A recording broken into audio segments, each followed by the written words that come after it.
دراجي. اتوقع الجميع يتفق انه خلاص حان وقت اعتزال حفيد دراجي، ولا يحترم نفسه ويعلق زي عام الناس. رسالة الكابتن حفيظ دراجي قبل اي حاجة، بتكره البرتغال، بتكره ريال مدريد، بتكره كريستيانو رونالدو، قول لي انت بتحب مين؟ بشان الله بشان الله هذا الشبيح حفيد دراجي يشيلوه. لنا بقى لو رونالدو سارق منك فلوس ولا سارق منك حاجة نكلمه ونخليه يرجعها لك. يا اسطى هو كريستيانو خد منك صاحبتك؟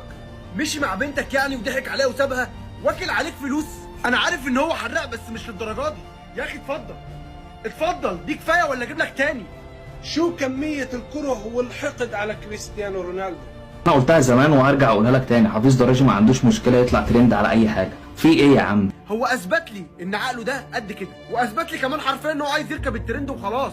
ايا كان انت بتحب مين، حفيظ دراجي بتاع لقطه سلام. شكل سيء جدا جدا يعني. احترم عمرك يعني، انت بهذه الطريقه تحاول تطلع ترند باي لقطه بس. فشاطر